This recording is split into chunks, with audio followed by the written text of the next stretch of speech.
छोटी बहू का बदला। रेखा जी की दो बहुएं थी, बड़ी बहू मीनल और छोटी बहू शिखा। रेखा जी अपनी बहू को काफी परेशान किया करती थी। एक तरफ से कहें तो पूरी तरह लगाम कसकर रखना उनकी आदत में शामिल था। उनको लगता था कि एक सास को अपनी बहुओं पर पूरी तरह से काबू रखना चाहिए और इसी के चलते उन्होंने अपनी बहू मीनल को अच्छा खासा परेशान करके रखा था।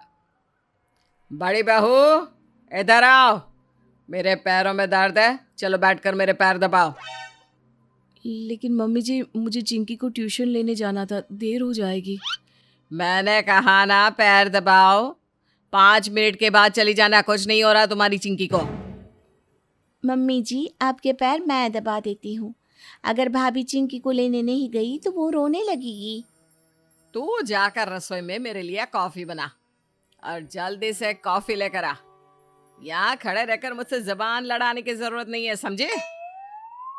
लेकिन मम्मी जी, मैं तो बस। कहा ना मैं, जा यहाँ से। कुछ दिनों के बाद, मम्मी जी आपसे एक बात कहनी थी। हाँ जल्दी बोल, बस ये मत कहना तबीयत खराब है और तुझसे घर का काम नहीं होगा। नहीं मम्मी जी, ऐसी तो कोई बात नहीं है। मैं ये कह रही थी कि मैं प्रेग्नेंट हूँ। हाँ तो उसमें कौन सी बड़ी बात है? अरे सुन, पिछली बार ना लड़की हुई थी, इस बार लड़का ही पैदा करना। अरे भाभी, अब दूसरी बार माँ बनने वाली है, ये तो बहुत बड़ी खुशखबरी है। और जानती है, मैं भी यही खबर आप लोगों को सुनाने वाली थी। बताओ बताओ, तुम क्यों पीछे रह रही हो? तुम भी बताओ। मम्मी जी, मेरी भी यही गुड न्यूज़ है, मैं भी प्रेग्नेंट हूँ। अरे तुम दोनों एक साथ प्रेग्नेंट हो गई? अरे कान खोलकर सुन लो, दोनों को बराबर से घर का काम करना है। किसी ने भी अगर खराब तबीयत का बहाना बनाया तो मुझसे बुरा कोई नहीं होगा। लेकिन मम्मी जी, प्रेगनेंसी में तो तबीयत थोड़ी बहुत ऊपर नीचे होती रहती है। मैं कुछ नहीं जानती, तुम दोनों को घर का काम करना है तो करना है, बात खत्म। कुछ दिनों के बाद, शिखा, आज मेरे पेट में पता नहीं क्यों दर्द हो रहा है। लेकिन भाभी, ऐसी हालत में पेट दर्द होना ठीक नहीं, आपको डॉक्टर के पास जाना चाहिए।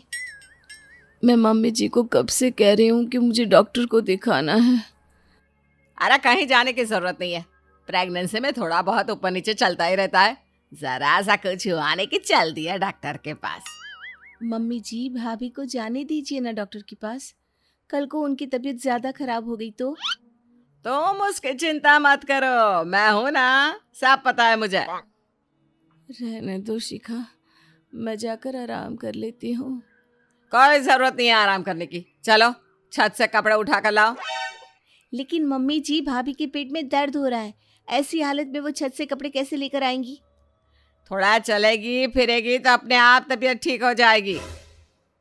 पर मीनल की तबीयत और खराब हो जाती है। पर हमारी रेखा जी को तो इस बात से कोई फर्क नहीं पड़ता। ये देखकर शिखा को बहुत बुरा लगता है। वो मन ही मन सोच लेती है कि अपनी सास को सबक सिखाकर जरूर रहेगी। और इसी तरह कुछ दिन बीत जाते हैं। मीनल और शिखा दोनों के ही बच्चे हो जाते हैं।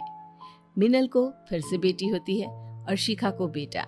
इसकी वजह से रेखा शिखा से तो फिर भी ठीक तरीके से बात करती है, लेकिन मीनल को बात बात पर ताने देती रहती है। दूसरी बार भी लड़की पैदा करके रख दी, किसी काम की नहीं है ये बड़ी बहू।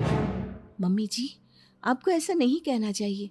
आपको पोता चाहिए था, मैंने दे दिया ना आपको पोता। देखो बहू, ऐसा है कि तुमने लड़का पैदा किया है, इसलिए मैं तुमसे ज्यादा कुछ कहती नहीं, लेकिन इसका मतलब यह नहीं कि तुम जब देखो तब मुझे जवाब दो। जवाब तो मम्मी जी अब वक्त देगा। जब इंसान ऐसे नहीं समझता तो वक्त उन्हें समझाता है। कुछ साल और बीत गए और एक दिन अचानक से रेखा की तबीयत बहुत खराब हो गई। अरे बड़ी बहू, मुझे जल्दी से अस्पताल ले चलो, लग रहा है जैसे मुझे हार्ट अटैक आने वाला है। नहीं नहीं मम्मी जी, ऐसा नहीं कहते, मैं अभी आपको हॉस्पिटल लेकर चलती हूँ। रहने दो भाभी, ऐसे कोई हार्ट अटैक थोड़ी ना आता है।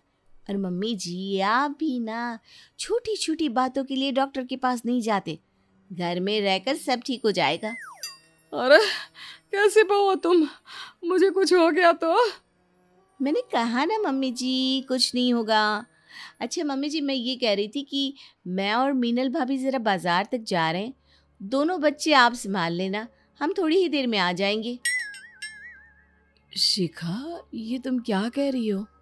भाभी आप ज़रा बस थोड़ी देर रुक जाइए, मैं जो कर रही हूँ मुझे करने दीजिए। शिखा दोनों छोटे छोटे बच्चों को रेखा के पास बिठा देती है और फिर बाजार जाने का बहाना करके मीनल के साथ वहीं घर में छिप जाती है। अरे मुझे इतना दर्द हो रहा है, ऐसा लग रहा है जैसे मैं मर जाऊंगी। और ये दोनों बच्चे लगातार रो रहे हैं। अब मैं क्या करूं? कोई मुझे हॉस्पिटल ले जाने वाला भी नहीं है। बच्चों के रोने की आवाज़ और तबीयत खराब होने की वजह से रेखा को चक्कर आते हैं और वो चक्कर खाकर बेहोश हो जाती है। मीनल और शिखा पर्दे के पीछे से निकलकर बाहर आती हैं। मम्मी जी उठ जाइए, ये लीजिए पानी पी लीजिए। क्या हुआ है आपको? देखिए मैंने डॉक्टर को भी बुला लिया है। घबराने की बात नहीं है, मैंने चेकअप कर लिया है, आपकी तबीयत बिल्कुल ठीक है। लेकिन डॉक्टर साहब मुझे हुआ क्या था, ज़्यादा गुस्सा करने और खुश ना रहने की वजह से ब्लड प्रेशर थोड़ा सा बढ़ गया था। डॉक्टर साहब हमसे तो मम्मी जी समझती नहीं, आप ही समझा दीजिए। दूसरों को परेशान करने से खुद का ही नुकसान होता है। डॉक्टर साहब, ये मेरी दोनों बहुएं हैं, मैंने इनके सामने हाथ पैर जोड़े, इनसे कहा कि मुझे हॉस्पिटल लेकर चली जाए, लेकिन किसी ने मेरी एक ना सुनी। मम्मी जी याद करिए, जब मीनल भाभी प्रेग्नेंट थी उनके पेट में बहुत जोर से दर्द हो रहा था, आपने भी उनकी एक नहीं सुनी थी। अगर उस दिन उनके बच्चे को कुछ हो जाता तो? ये तुम क्या कह रही हो शिखा? जाने दो ना, इस बात का मम्मी जी की तबीयत से क्या लेना देना? लेना देना तो है ना भाभी। अगर सास की तबीयत खराब हो तो सब कुछ ठीक, लेकिन अगर बहू की तबीयत खराब हो तो उससे घर का सारा काम करवाओ, ये कहाँ का न्याय है? मैं समझ गई हूँ बहू, मैंने बहुत बड़ी गलती की, लेकिन आज के बाद ऐसा कभी नहीं करूँगी। तुम दोनों मुझे माफ़ कर दो। मम्मी जी आपसे बदला लेने का मेरा कोई इरादा नहीं था, लेकिन कभी कभी सास की अकल ठिकाने लगाने के लिए बहुओं को बदला लेना पड़ता है।